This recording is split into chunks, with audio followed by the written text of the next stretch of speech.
child porn, center of Asgard. It was maybe 3 months after Key took her place back. It was a solemn and frightening time. Gang violence was at an all-time high. The Mobian police were busting anybody for anything. And I had just gotten out of a verbal fight with one of the pigs. They had tried to ticket me for smoking an AD outside the bar. I was tense, watching the smoke roll away in the wind as I leaned up against the wall outside the bar. I was in my head thinking about fuck knows what when I see a skinny elven fella in a trench coat. Old. He's walking towards me with a spring in his step. Must have been listening to music or something. As it got closer, I saw his skin was green. He was unusually hairy for an elven fella. He had a long white beard and he was wearing bright pink sunglasses. Combat boots poked out beneath his trench coat and he wore fingerless gloves. What a fucking peacock. He came over and gave me a cursory glance before saying, "Can I help you?" I was puzzled. All I could think was, "You walked over here, buddy." He saw my perplexion and said something, but he said it too fast and it was unclear. Repeat, I blurted out, but it was too late. He was gone. I slumped back. Am I? I flicked my 80 to the ground and walked inside. I must be losing it, I think to myself as I head inside. I walk in and sit at the bar, and when I turn to look at the stage, I see him. The Green Elf. 6 of them? One of them goes up to the mic and says, "May your Kool-Aid be electric, huh?"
Sitting on the porch this morning, smoking a stinger, having a good time, and I was thinking to myself about the disparity that technology has thrown me in at certain points in my life, and I think that my generation, Generation Z, or whatever they call us, is permanently affected by this. Like, I think it's vastly understated I think it's vastly understated the impact of technology upon an individual's mindset, specifically social media, and the internet on one's psychological well-being. And I think it's vastly understated to such an awe-inspiring degree. Because what I don't think many people in my generation have realized yet is we sacrificed our childhoods for technology. We sacrificed privacy, and we still continue to sacrifice privacy every single day for convenience. And if you really think about all of the things that it's right.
Are you getting sick and tired of the same old role-playing games?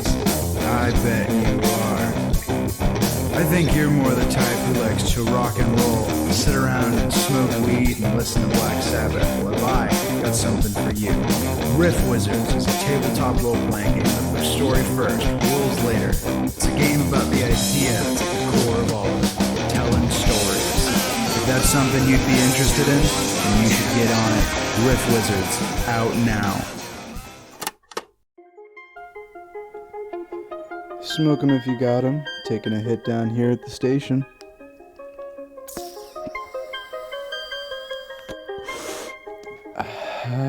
You're listening to 66.6 FM, Chlo RADIO. You know, we're having a lazy night down here at the station. Lots of jibber-jabber of different things about different creatures said to be lurking around here. Doubt, regret, fear, loss, all manifest into magical creatures in my mind in which I perpetuate stories in front of you to relay a semblance of my psyche. You know, psychology never was my strong suit.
He had one of those shitty hempen backpacks, like the kind you get from one of those hippie stores in the mall. Within it, carried a few trinkets of personal value. A pack of cigarettes with a couple stingers, a small bag of weed, a lighter, a knife, a wrench, kind that you could really knock someone out with.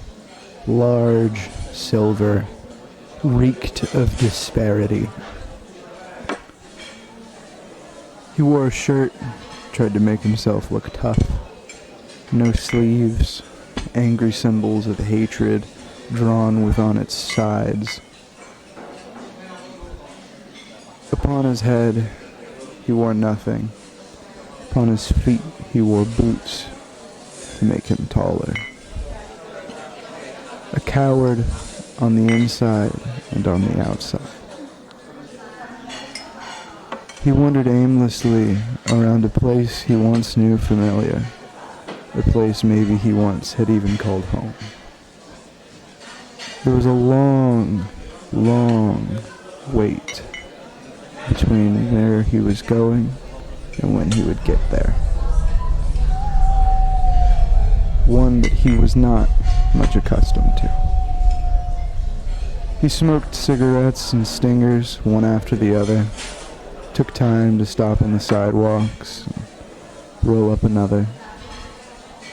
He dreamed of a day where he could see the world from a different light. He wondered if that day would ever upon him. And there was a soft ambient glow that started to come out of the bushes next to him, and as he approached it, he felt not fear, but remorse. He wondered if it was freeing. As the night continued on, he dragged his feet. The distance between there and where he was seemed to be getting farther, despite his best efforts. He was walking as far as he could until he had to turn around and go home. And the whole way home, he reeked of failure. He reeked of tension. He wanted nothing but his own redemption. As he was walking home, he saw a man, one somewhat familiar, and the old man said, "Now listen, you're gonna have to run the rest of your life, kid. And that's your only head start." Welcome to 66.6 FM Chlo Radio. I am so happy to have shared this sonic space with you for the time that we have been allotted today. Links in the doobly-doo down below. I hope you have enjoyed your stay here. And to all those who can, smoke 'em if you got 'em. Chlo out.